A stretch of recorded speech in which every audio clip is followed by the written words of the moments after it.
5 petugas keamanan Taman Impian Jaya Ancol berinisial P berusia 35 tahun, H berusia 33 tahun, K berusia 43 tahun, S berusia 31 tahun, dan A yang masih buron menganiaya pengunjung bernama Hasanuddin berusia 42 tahun hingga tewas. Pengeroyokan terjadi di belakang pos security Taman Impian Jaya Ancol Pademangan, Jakarta Utara pada Sabtu 29 Juli 2023.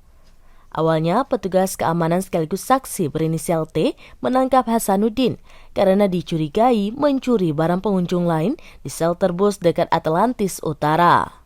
Kapolsek Pademangan Kompol Binsar Hatorangan Sianturi dalam jumpa pers pada Kamis 3 Agustus 2023 mengatakan setelah diinterogasi dan digeledah, petugas keamanan tidak menemukan barang bukti yang merujuk korban sebagai pelaku pencurian. Tidak puas, pelaku P bersama H dan K mengambil alih dan menginterogasi korban dengan tujuan Hasanuddin mengakui perbuatannya. Ketiga pelaku melakukan kekerasan terhadap korban dengan memukul, menendang, mencambuk dengan rotan, dan ada juga menggunakan kabel. Setelah mendapatkan siksaan yang sadis, korban lemas dan tidak berdaya. Ia mulai tidak sadarkan diri.